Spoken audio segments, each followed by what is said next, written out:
Olá, sou Pedro Antônio, vou estar aqui apresentando esse vídeo para o projeto da disciplina Sistema de Controle 1. Nesse relatório que foi feito do projeto 2, foi feita uma análise detalhada da estabilidade da resposta dinâmica do sistema de controle alimentar, por meio da variação de ganho K, seguido do projeto compensadores para otimizar o desempenho do sistema.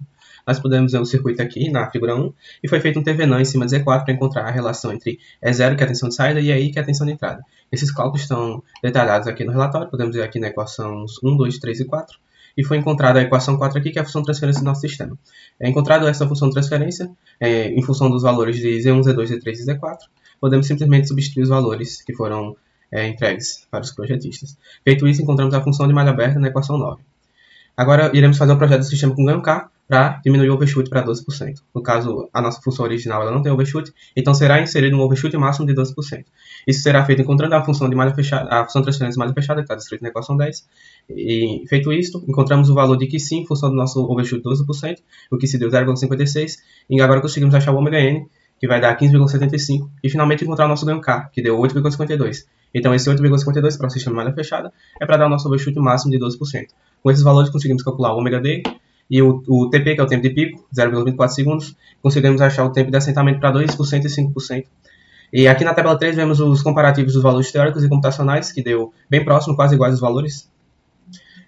Na figura 3 vemos a resposta do sistema integral. Vemos que há um erro regime permanente, porém há de fato o overshoot máximo de 12%, como foi projetado.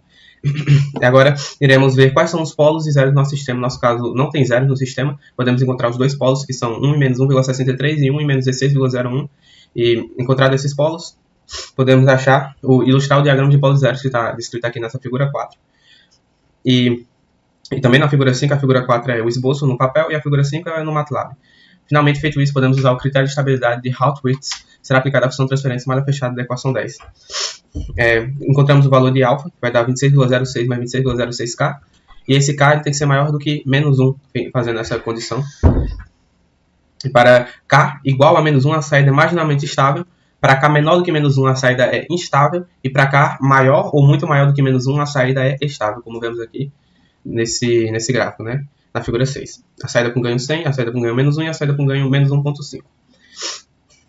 Finalmente, podemos achar o valor de Kp para conseguir um erro em regime permanente de no máximo 2%. No máximo 2%. Vemos aqui na equação 12 que o Kp vai ser igual a 0,998K. Encontrando o K pela equação 13, pela equação 13, vemos que K vai dar igual a 49,1 e o nosso Kp vai dar igual a 49. Então o erro no degrau vai dar 0,032 e o erro na rampa vai dar infinito porque o nosso sistema é do tipo 0. Podemos ver aqui na tabela 5 o comparativo entre os parâmetros teóricos e computacionais. Novamente deu valores muito próximos, quase iguais. E todos esses códigos que foram utilizados aqui para o MATLAB estão tanto no apêndice como foram entregues junto ao relatório. Vemos aqui na figura 7 a resposta e erro do sistema ao degrau. Temos aqui uma saída para K igual a 49, que seria o nosso Kp. Temos uma saída para K igual a 58,8, que é maior do que o nosso 49. E uma saída para um K igual a 39,2, que é menor do que o nosso 49. Então, o que é menor do que o 49 vai dar um erro de regime permanente elevado. O que é maior do que o 49 vai dar um erro de regime permanente menor. E o que é igual a 49 vai estar ali no valor intermediário. Podemos agora fazer o esboço do LGR e o projeto com compensadores. Para fazer o esboço do LGR, precisamos calcular a condição de fase para determinar onde vai estar o LGR. Calculada a condição de fase determinado que o LGR vai estar entre os polos menos 1,63 e menos 16,01. Podemos calcular a condição de módulo para encontrar de onde vai partir o nosso LGR. Essa condição de módulo vai dar igual a S igual a menos 8,815. E finalmente podemos encontrar o ângulo das assíntotas, que vai dar uma assíntota em 90 graus e outra em 270 graus. E na figura 8 podemos então ver o LGR esboçado no caderno, que posteriormente iremos comparar ao que foi feito em MATLAB. Com a definição do LGR do sistema, é possível avançar para a determinação do ganho K, que foi requisitado também. Foi requisitado esse ganho K para um overshoot de 8%, no máximo 8% e o tempo de assentamento de 4 segundos. Podemos calcular aqui os mesmos cálculos que foram feitos anteriormente, só com valores diferentes. O nosso QC vai dar 0,6266 e o coeficiente de amortecimento podemos calcular a frequência natural do sistema. O ômega N vai dar 1,5959. E o nosso K para esse ômega N vai dar um valor negativo. Então não é possível projetar esse sistema para que ele chegue na nosso erro para a nossa entrada. Então, não é possível fazer um overshoot de 8%, um tempo de assentamento de 4 segundos, usando apenas o ganho K. Podemos verificar isso de maneira que o nosso K tem que ser maior do que 0, então o ômega N tem que ser maior do que a raiz de 26,06, e finalmente o QC tem que ser menor do que 0,9587, enquanto o nosso QC é igual a 0,6266. Então, de fato, não é possível fazer isso, considerando ambos esses parâmetros. E como iremos fazer isso? Podemos ver se a técnica de compensadores por avanço e por atraso é suficiente.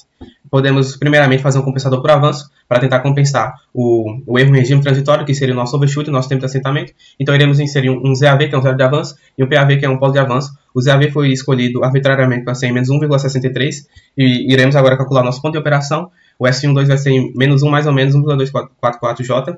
Agora temos que calcular onde vai ser o nosso polo de avanço. Fazemos isso encontrando a contribuição dos outros polos, que vai dar 4,74. Então, o nosso polo de avanço vai ser menos 184,74, a contribuição de ângulo dele. E o valor do ganho do avanço PAV é calculado utilizando a seguinte expressão. Essa expressão ela já leva em conta o deslocamento que é necessário fazer em relação ao eixo real. O eixo real porque quando a gente fazemos essa equação usando a tangente, não está pegando o eixo real todo, e sim partindo de um polo, mas esse valor final já foi considerado esse deslocamento. Então, o nosso valor de PAV é menos 14. Então, agora determinamos o ganho de QAV, nosso ganho do nosso compensador, também é chamado de KCP.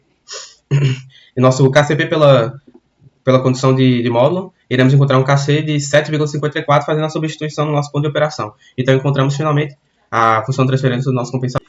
Implementando esse controlador com sistema dinâmico, será possível observar na simulação um overshoot menor do que 8% e um tempo de estabelecimento maior do que antes, o tempo de assentamento. Agora iremos fazer a nossa função de transferência do controlador de atraso para diminuir o regime permanente, deve ser no máximo 1. Então iremos ver aqui, calcular a proporção entre ZAT e PAT, usando o limite de S de 1 sobre 1 mais G de S igual ao nosso erro, né, que nesse caso é 0,01. Então temos aqui que o nosso ZAT sobre PAT vai ser 112,8175, é um valor muito alto, e isso vai gerar um grande problema. Iremos escolher um polo de atraso de 0,06 e o nosso valor do nosso zero de atraso será 6,7691, é um valor muito alto. Porém, como os nossos outros polos estão muito distantes, eles vão ter uma contribuição de fase maior do que o nosso ZAT. Então esse ZAT vai acabar não fazendo tanta diferença assim, o que pode ser uma justificativa para ele. Mas se for feita a escolha de um polo menor do que esse, irá ter grandes problemas, como iremos ver na simulação. Bom, escolhido o ponto de operação em menos 13 mais 21J, podemos fazer um ajuste do cada compensador. Iremos encontrar um KC usando a mesma condição de módulo, iremos encontrar um KC de 2,3. Finalmente, então, achamos a função de transferência do nosso compensador por atraso. Agora, como temos a função de transferência do compensador de atraso por avanço, podemos juntar ambos para tentar, pelo menos, atender às nossas premissas, que é o overshoot de 8%, o tempo de assentamento de 4 segundos e um erro em regime permanente de, no máximo, 1%. Agora, podemos verificar esses resultados na simulação. Utilizando o MATLAB para a simulação dos compensadores e o LGR, podemos ver aqui na figura 9 o nosso LGR do nosso sistema dinâmico, que deu exatamente igual ao que vimos no esboço, um polo em menos 16, um polo em menos 1,63, o LGR entre eles, e as assíntotas em menos 8,815, com ângulo 90 graus, 270 graus, como calculado anteriormente. Podemos ver aqui o LGR do compensador por avanço, que, como esperado, o polo em menos 1,60 e pouco cancelou com zero, que foi incluído. Então, o LGR ficou apenas entre o nosso polo em menos 16 e o polo em menos 14, que foi inserido pelo compensador de avanço. Podemos ver aqui na figura 11 o LGR do compensador por atraso. Vemos que o zero ele foi incluído aqui no menos 6, que está de fato trazendo uma nova contribuição de fase.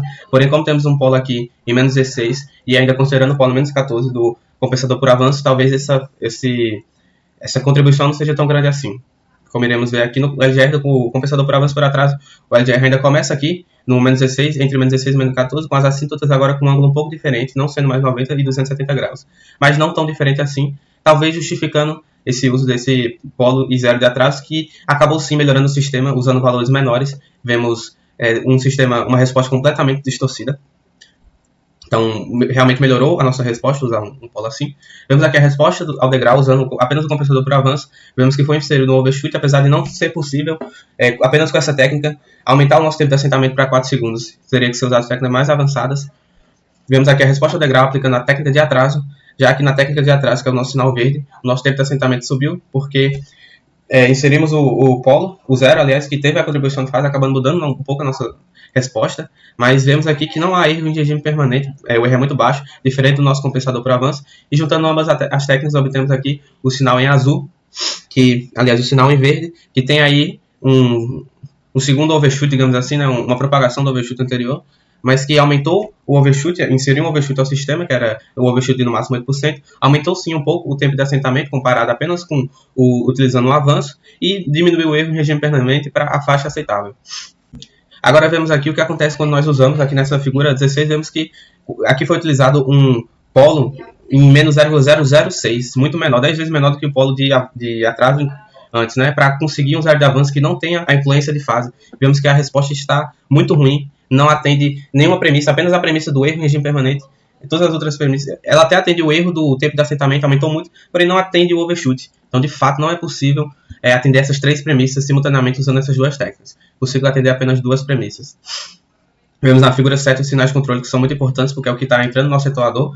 Então, é sempre importante verificar. E vemos aqui, bem interessante, um pico muito grande de 30 volts. Nosso compensador avança atrás e temos que ver se, para cada situação, se é conveniente usar isso aqui ou esse pico pode ser muito prejudicial.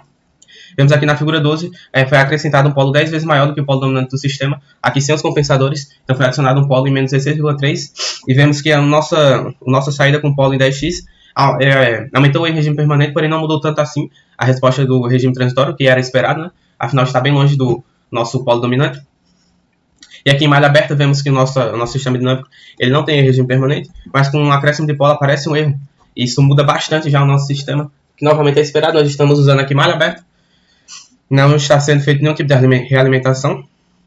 Vemos aqui na figura 20 o LGR para o nosso polo adicional. Vemos aqui um polo em menos 16 e um polo em menos 16,3. E o nosso polo em menos 1,63. Nosso LGR já ficou bastante diferente.